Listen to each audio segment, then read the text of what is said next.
When I was in middle school, my dad installed a whiteboard on the door that led out to our garage. He put it there because it was a spot we couldn't miss as we were leaving the house. And so we'd leave little notes to each other. Usually it was filled with things like, "Don't forget, dentist appointment this afternoon," or "Grandma's house for dinner tonight."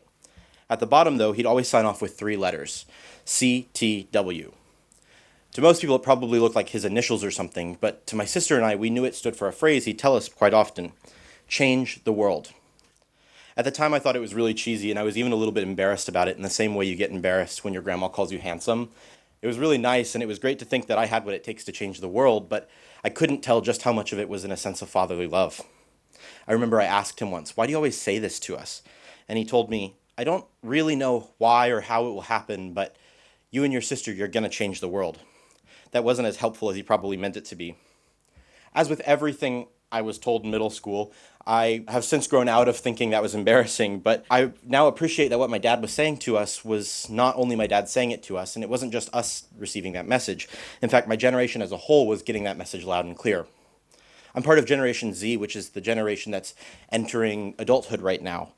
Technically, most of us were born between 1995 and 2015, but I actually look at generations differently now. Jason Dorsey talks about generations as groups of people who have similar lived experiences. For example, the main difference between millennials and Gen Z is that millennials can remember 9/11 happening and Gen Z cannot. I cannot remember 9/11 happening because I wasn't born yet. The only conception I have of 9/11 is what I can read about in books, watch in movies, etc. And it's in this context you can look at all the lessons that were taught to our generation as a whole. The books we read were about how one person with a single idea could start a revolution. The movies we watched told us that heroes aren't people who can destroy evil or kill the bad guy necessarily, but it's actually someone who makes something beautiful with whatever's around them. And above all else, we were shown all the different ways we can change the world.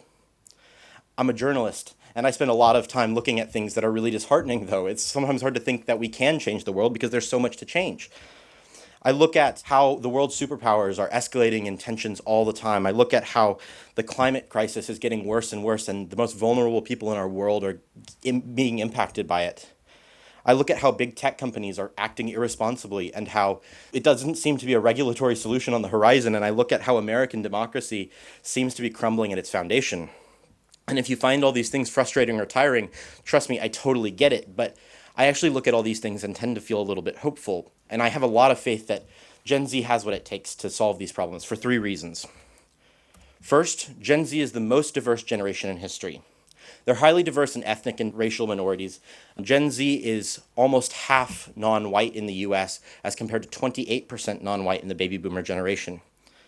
They're also diverse in gender identity and sexual orientation, with 1 in 6 people in Gen Z identifying as queer in some way as compared to 1 in 20 in older generations. But this diversity actually goes a little bit deeper than that. One of the things that Gen Z does differently than older generations is the way they recognize diversity. Older generations, if they walk into a room, they're likely to notice if a group of people is diverse. For Gen Z, it's actually the opposite. Gen Z is likely to notice if a group isn't diverse. Gen Z also has a slightly different idea of what diversity is in the first place. Where most generations see diversity as groups of different ethnicities and genders, Gen Z sees diversity as a mix of cultural ideas and values and lived experiences. This is called cognitive diversity.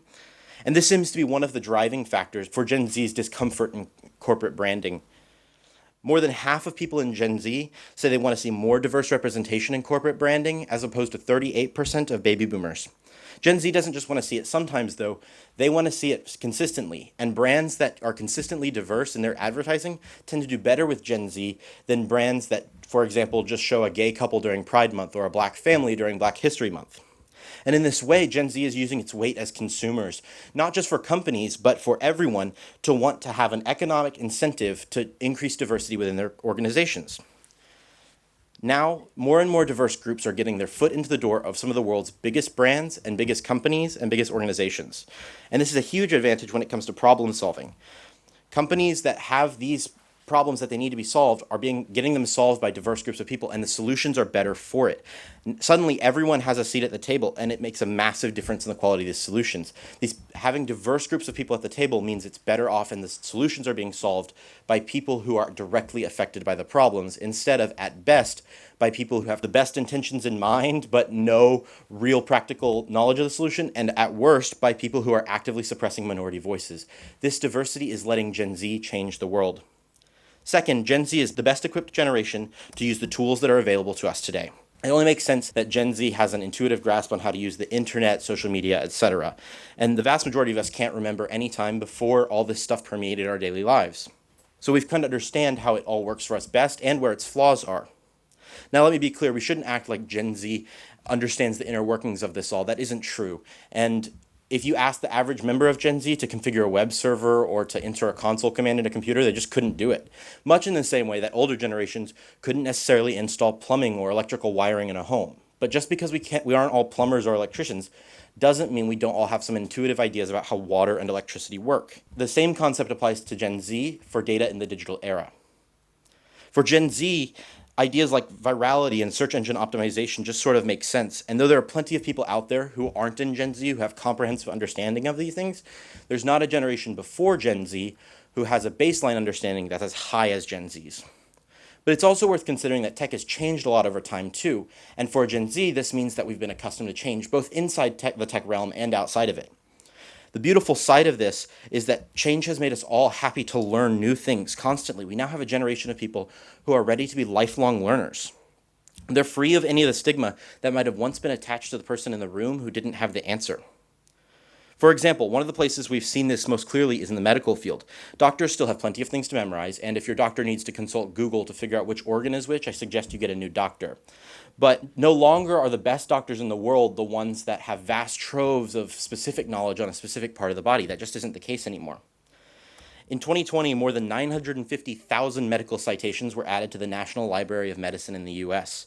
That's an average of one new citation every 34 seconds. No one could possibly be expected to memorize every single new fact that's coming out. Instead, the best doctors out there now are the ones who can find the most recent and most relevant answers for their patient. And because of their lifelong use of the internet to find the most recent answers, Gen Z's already built with this idea in their mind. In 20 years, Gen Z isn't just going to make up the best generation of doctors, but it's also going to be the best generation of lawyers and of farmers, of engineers and of teachers. It's going to be the best generation of global citizens.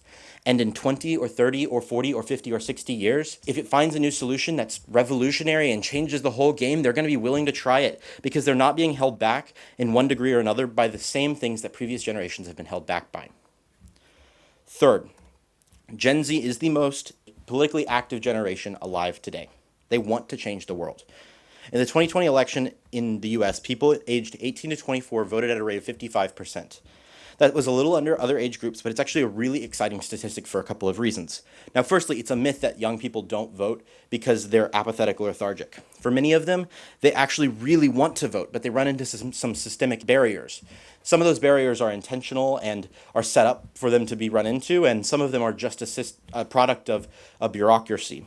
For example, almost 20% of young people said they waited in line to vote for more than an hour in the 2020 election, and more than 15% said they couldn't get off work to vote. These problems get better as people begin to learn when to find shorter lines at their polling place and when they have more influence at work.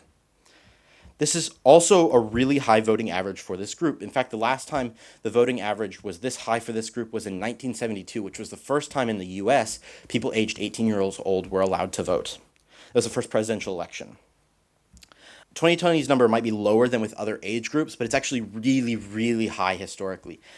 And voting is just like any other civic habit in that when you start early, you build that habit and you can maintain it throughout your life. We saw this with the baby boomer generation. That was them who voted in 1972. They've been extremely politically active throughout their lives, and they've regularly outperformed the voting rate of every single age group that they've been in throughout their lives. Now, to be fair, that age range of 18 to 25 only accounts for the top part of the generation. So there's still a fair bit that's under that who aren't able to vote yet. So what about them? Well, there's a second parallel between Gen Z and the baby boomer generation and that's their willingness to protest. I had the opportunity to talk with an environmental litigator a couple of months ago named Durwood Zailke, and he made a comparison I thought was really interesting. He was a college student at Berkeley in the late 60s, and he said that we were faced with an unjust war that was killing us. We were being drafted and sent to Vietnam to die, 58,000 people, plus all the ones we killed in Vietnam, and we stopped the war. He talked about how for Gen Z, the protests for climate change are very much a similar fight in his view. But Gen Z largely takes a similar approach to protesting in general. Just a few weeks ago in my home state of Oklahoma, I saw as high schoolers and middle schoolers across the state walked out to protest the planned execution of a man on death row, and his sentence got commuted. We see as activists like Greta Thunberg have launched climate protests globally and made real change. We saw it in 2018 when students in the US marched on Washington to protest gun violence in schools. And we've seen how young people all over the world, in Hong Kong and Myanmar, are willing to risk their personal safety to do what they think is right. Young people all over the world are engaged in what's going on around them, and the tools they have at their disposal mean that the entire political movements have the ability to gain speed at shocking levels of momentum. Take the Black Lives Matter protest in 2020, for example. Estimates say that there were between 15 million and 26 million people at those protests around the US, and likely millions more around the world. Lots of these people were mobilized through Instagram, Facebook, Twitter, etc. Now compare that to the Great March on Washington in 1963. That's when Martin Luther King gave his famous "I Have a Dream" speech. That protest was isolated to one city, but estimates have it that there was only about 200,000 people there. That's insane to think about. At one of the largest organized protests in American history, there was 1/100th of the size of the protest that washed over the same country, over many of the same issues, less than 60 years later. Gen Z can't take all the credit, but they certainly deserve a big part of it. People aged 18 to 29 represented half of the people at the Black Lives Matter protests in 2020.